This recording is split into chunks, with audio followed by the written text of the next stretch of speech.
What's up, Sushi Squad? We back here for some more Trove, and today we're going to be talking about Luxion and his beautiful inventory. Is it beautiful? I don't know. God, there's so many bots. It's ridiculous.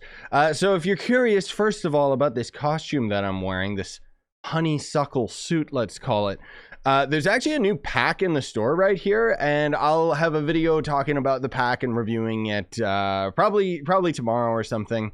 I'm still trying to push out the 35K videos, but how can I do that when I keep getting distracted by everything? So anyways, oh, this is going to be one of the mounts in the pack as well. Spoiler alert.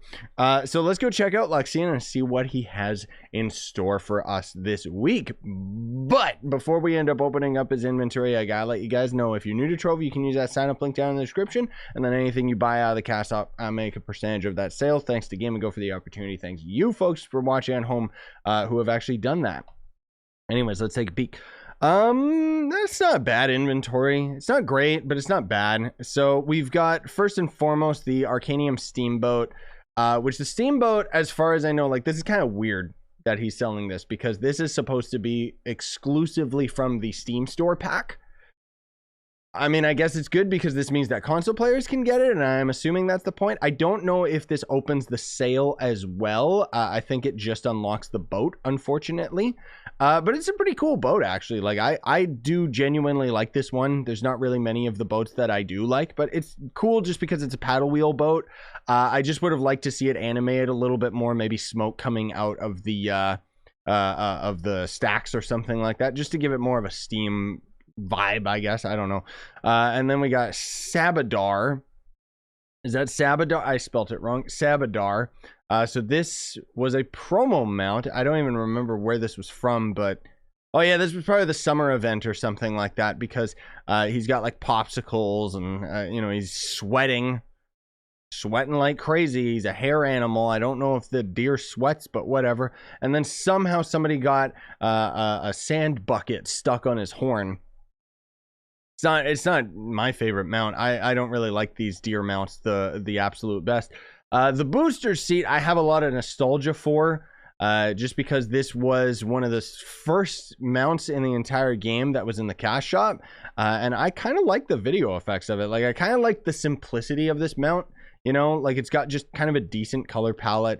The lights and everything are really bloomed up, and it's crazy. When you jump with it, of course, the front seat flaps up so that you can get your recliner going and just absolutely relax. And it's just, I don't know, there's something about this mount that I just really like. I don't know if any of these, let's take a peek. Is anyone actually even selling any of these? 150K. Yeah, so I wouldn't think that there's any reason to buy any of these. Maybe the Steamboat, just for somebody that's trying to exchange flux. No, not really. Because the thing is, usually what I would recommend is when there's an item in Luxion's inventory that people are buying for like 200 to 300K, then usually it's worth investing in if you just want to end up like selling it. Let's check the soothing aura as well. Yeah. I mean, I guess the soothing one is at least cheaper on your dragon coins, but that's the whole thing, is they're all gonna end up being expensive on your dragon coins. So it's like, okay, good luck. So the soothing emblem is going to restore 10% health to all nearby allies. That's it? Really? Wow. Okay, well, that's pretty useless. Okay, so don't even bother with that one. The energizing one, that I didn't even notice that was there. That might actually, yeah, that might actually sell for a lot. It's not. Ooh, it's not selling for a lot. That's actually a really good emblem. Like, what? Because what this does is restores 20 energy to all nearby allies. Well, it restores it for you too. So I guess this potion or this emblem would end up healing you as well. An extra 10% on top of your flask. I don't know. Useless, whatever. But this one you can actually use with the Neo Ninja Raid speed build, just because it'll recharge your energy so that you can just keep doing your backflips forever. So I'm honestly shocked that it's not a high value to players. It's kind of weird, but whatever. I highly recommend getting that one just because it's used for a lot of speed builds. So then Luxion's style stash is literally going to be, you can only buy 5 of them, and basically it's going to be where, what is it?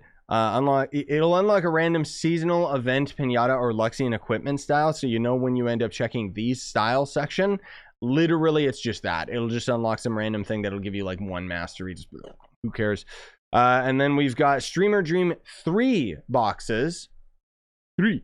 Mario and Luigi Mario. That's a reference to the Mario movie. Nobody seems to ever understand how awesome that movie is. So anyways, in the ally section, these are a bit weird to explain. But basically, they have Streamer Dream. It's not labeled as 1, but we call it Streamer Dream 1, 2, and 3, right? And basically, these are going to end up being allies that were based off of streamers in one point or another. I have my ally in the Streamer Dream 1 area, as well as a couple other streamers at the time. So the Streamer Dream 3, basically, you'll grab this box, you consume it, and it'll give you a random one of these allies. They're just for vanity, you know, nothing super duper special. None of them give mastery or anything. Some of them are kind of cute, though, so you might want to go for it, but 50 dragon coins is kind of steep.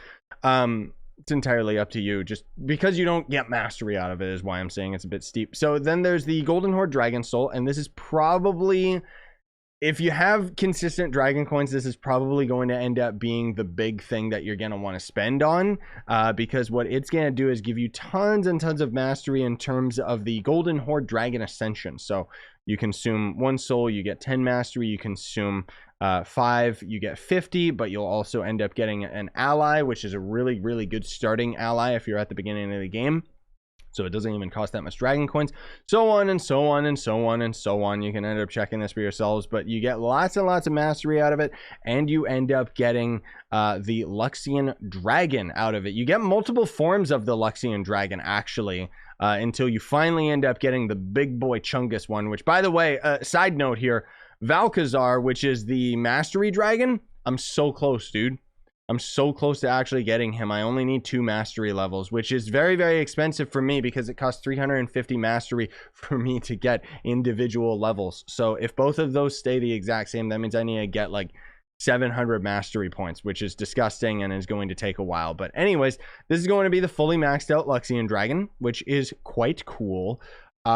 I like it. I really do. I don't really rock this dragon, but generally I don't rock any dragons just because I'm always using Gonda for efficiency of dungeons and stuff when you're suffering from success.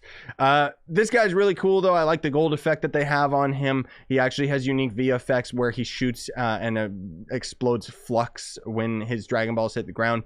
All you gotta do, like, to get this dragon too, is it's gonna cost you 400 dragon coins, up from the usual 300 that dragons cost. But the point is that all you gotta do is keep buying his souls, and then eventually, like, that's it. You just keep buying them, consuming them, buying them, consuming them. So last but not least, one thing I wanted to mention very briefly, I'll try and have a video of it if I can find the time, but lately we've been talking about the Chloromancer and how he's getting a rework on the test server. If you guys haven't already checked this video out, I've got 2 that are highlighting him both in U10 and another one highlighting him in Delves, as well as the things that I personally view as problems with the character. Let me actually hop on the PTS right now so I can just briefly show you. So the thing about the Chloromancer, and I've talked about this before, more particularly in my Delves video, is that the Chloromancer has insane amounts of damage, but I don't really like how slow it is in terms of just farming U10 dungeons and stuff. And I just wanted to give you guys a quick little bit of feedback, just because I've heard from other people that the Chloromancer, the Chloromancer is actually the highest damage in the game right now. Which would kind of make sense, because when I think back to the fact that I was in depth, like, what, 127, and we obliterated that boss, like, that's pretty high damage, even for soloing. But apparently you can, in fact, solo U10 Leviathans with this guy. So I would definitely want to try and get that on video if I can find the time. Maybe I'll end up doing it during a stream so that I can end up, you know, searching and trying to actually find the Leviathan or something. I don't know. You guys stay tuned for that. But I'm just saying how ridiculous it is, where apparently Chloromancer goes above and beyond and all the other characters in the game, which has me worried that they're going to nerf the character, which would be disappointing. Because, you know, I'm fine with it being the strongest. Who cares? That is great incentive to actually use Chloromancer. And if I can solo U10 Leviathans, then screw what I said before about not maining Chloromancer. I would definitely main Chloromancer, because I need a method to actually farm Leviathans solo, because I can't do it in groups, because, you know, suffering from success. I still personally, as far as feedback is concerned, want the character to be a little faster, some method of exploring dungeons a little bit quicker, but it seems like most of all they're focusing on making this character for the end game. It means that it could end up getting a nerf before it goes to the live server, but I just wanted to check in with you guys and let you know, just because I don't know if I'll have another video specifically highlighting the Chloromancer until we see some changes on the test server to the class. But until then, I just thought I'd let you guys know. Thanks for watching. Smash like, sub for more, buy the merch you want, support the channel, and have a great day. Sign on, and stay epic, everybody.